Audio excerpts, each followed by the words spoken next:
आज हम लोग पढ़ेंगे बड़े भाई साहब पार्ट 3। इसका नोट्स भी आप लोगों को मिल जाएगा। फर्स्ट क्वेश्चन क्या है कि बड़े भाई साहब लेखक का दृष्टिकोण। प्रेमचंद ने इस कहानी के माध्यम से आधुनिक शिक्षा पद्धति पर कटाक्ष किया है। क्या क्या कटाक्ष किया है? जो केवल रटने पर जोर देती है, मतलब जो सिर्फ रटने रटाने पर जोर देती है उस पर कटाक्ष किया, और व्यवहारिक ज्ञान की अनदेखी करती है। क्या करती है? व्यवहारिक ज्ञान। क्या? जो केवल रटने और रटाने पर जोर देता है, व्यवहारिक ज्ञान जीवन लाइफ में जो करता है उस पर जोर नहीं देता, उसे अनदेखा करता है। तो लेखक इस पे क्या करता है? तो कटाक्ष करता है। क्या करता है? कटाक्ष करता है। इसके बारे में बताता है कि आजकल का पढ़ाई क्या हो गया, सिर्फ रटने पे जोर दिया जा रहा। ठीक है। तो हमें कोई भी चीज़ पढ़ने पे, आज के दिनों में हमें कोई भी चीज़ रटना नहीं चाहिए।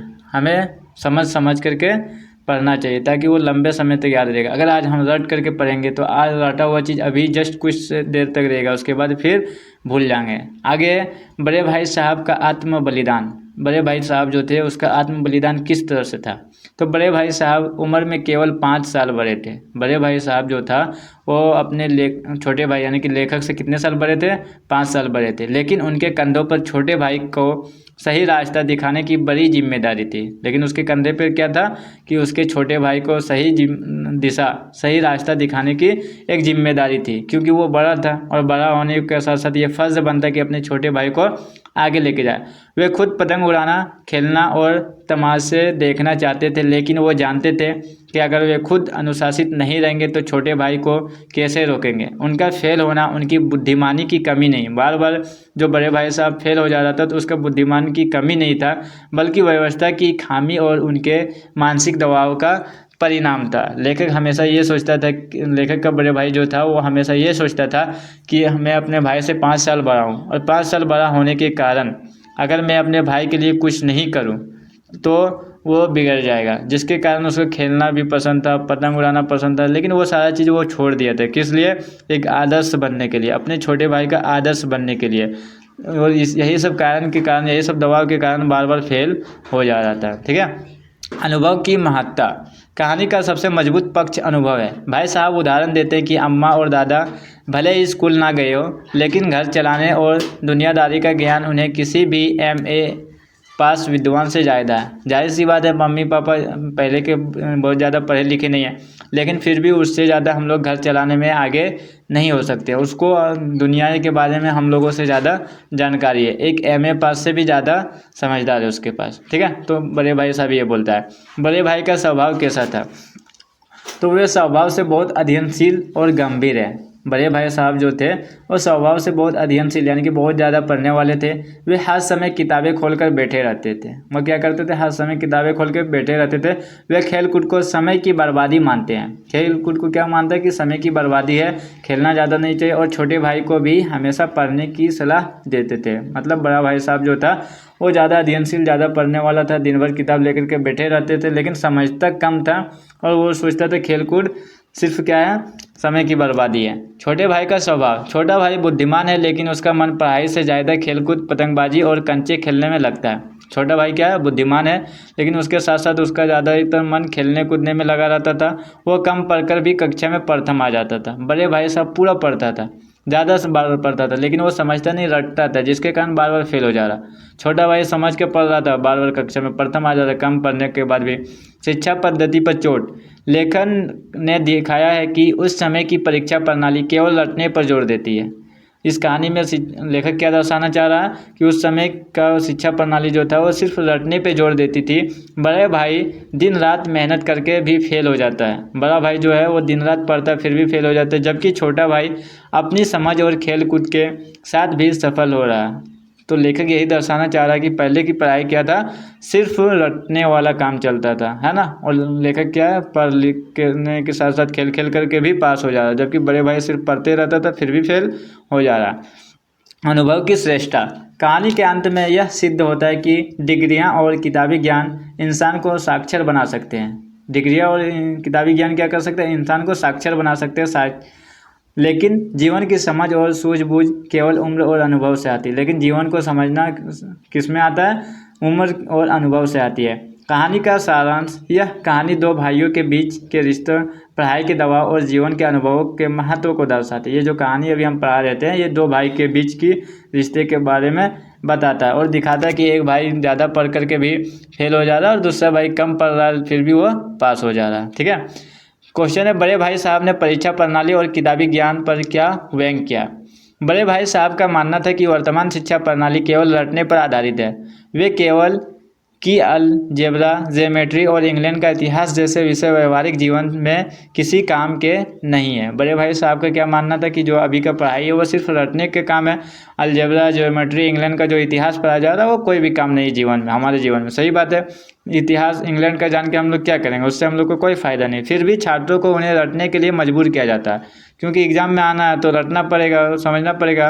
वे इस दिमाग की कसरत और समय की बर्बादी मानते थे, क्योंकि यह वास्तविक समझ पैदा नहीं करती है। तो बड़े भाई साहब इसको क्या मानता था, दिमाग का कसरत और समय का बर्बादी मानता था। इससे दिमाग वास्तविक समझ कोई नहीं आता, ये हमारे लाइफ में कोई काम नहीं आने वाला। मान लो इंग्लैंड में इतिहास के बारे में कुछ हुआ तो हमें आजकल क्या फ़ायदा होगा, कुछ नहीं होगा।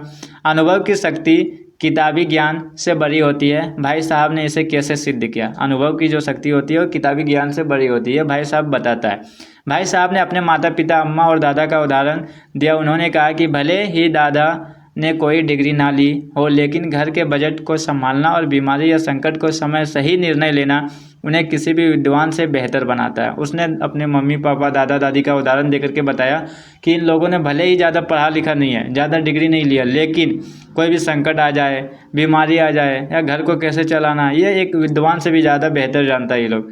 उन्होंने हेडमास्टर साहब की माँ का भी उदाहरण दिया, यानी कि हेडमास्टर साहब जो था उसके स्कूल के, उसके माँ का उदाहरण देते हुए जिन्होंने हेडमास्टर साहब से बेहतर तरीके से घर का प्रबंध किया। उसने क्या बताया कि उसका मम्मी, जो हेडमास्टर का मम्मी है, वो तो पढ़ा लिखा नहीं है, लेकिन फिर भी उसने हेडमास्टर साहब का इतना अच्छा से देखभाल करने के पालन पोषण किया, पढ़ाई लिखाई किया, है ना। तो हेडमास्टर साहब से कहीं ना कहीं ज़्यादा उसका मम्मी के पास ये अनुभव है कि किस तरह से घरों को चलाना है, किस तरह से समाज को चलाना है, ये बात है। क्वेश्चन नंबर 3, छोटे भाई के मन में अभिमान आने का मुख्य कारण क्या था। यानी कि छोटे भाई घमंडी होने लगे थे, तो ये घमंड आने के क्या कारण था। छोटे भाई बहुत कम पढ़ाई करता था। छोटा भाई जो था वो बहुत कम पढ़ाई करता था और अपना अधिकांश समय खेल कूद में बिताता था। फिर भी वह लगातार 2 बार कक्षा में प्रथम आया। मतलब वो कम पढ़ता था, ज़्यादा खेलता कूदता था, फिर भी कक्षा में 2 बार प्रथम आया। दूसरे और उसके बड़े भाई साहब दिन रात मेहनत करने के बाद भी फेल हो गए। इस सफलता ने छोटे भाई के मन में यह धारणा पैदा कर दी कि वह बहुत प्रतिभाशाली और बिना पढ़े भी सफल हो सकते हैं। मतलब उसका छोटा भाई जो था, लेखक जो था, वो क्या था, कम पढ़ता था, दिन भर खेल कूद करता था, फिर भी साल में 2 बार प्रथम आ गया, है ना। 2 साल में 2 बार प्रथम आ गया, लेकिन उसका भाई ज़्यादा पढ़ने के बावजूद भी फेल हो जा रहा था। इसी के कारण उसका भाई, छोटे भाई को घमंड आ गया था कि हम कम भी पढ़ेंगे फिर भी प्रथम आएंगे। कहानी के अंत में बड़े भाई साहब असली व्यक्ति कैसे सामने आया, 4 नंबर में, मतलब व्यक्तित्व कैसे समझ में आया। अंत में पता चला कि बड़े भाई साहब कठोर स्वभाव के नहीं थे। वे समय भी पतंग उड़ाना और खेलना चाहते थे, लेकिन छोटे भाई के प्रति अपनी जिम्मेदारी के कारण उन्होंने अपनी इच्छाओं को दबा रखा था। जब उन्होंने कटी हुई पतंग को पकड़ा और बच्चों की तरह दौड़े तो उनका सरल और कोमल हृदय सबके सामने आ गया। अंत में जब लेखक को समझ में आया कि उसका जो बड़ा भाई है उसको जो डांटता फटकारता तो उसी के भलाई के लिए करता है। असल में उस बड़े भाई को भी खेलना कूदना था, लेकिन वो अपने छोटे भाई के कारण नहीं खेल पा रहा था, है ना।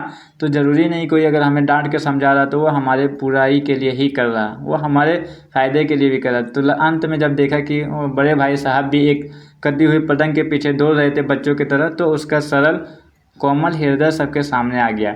बड़े भाई साहब हर समय किताबें खोलकर क्यों बैठे रहते थे, तो वे पढ़ाई को बहुत कठिन कार्य मानते थे और एक कक्षा में 2-3 साल लगाते थे। वे छोटे भाई के सामने एक अच्छा उदाहरण पेश करना चाहते थे ताकि वे भी पढ़ाई पर ध्यान दे सके। यानी कि बड़े भाई साहब जो था उसको पढ़ाई बहुत कठिन लगता था और कठिन मानता भी था, इसलिए वो एक कक्षा में 2-3 साल लगाते थे। वे छोटे भाई को सामने एक अच्छा उदाहरण पेश करना चाहते थे ताकि उसका भी जो भाई है उसको देखा देखी में पढ़े।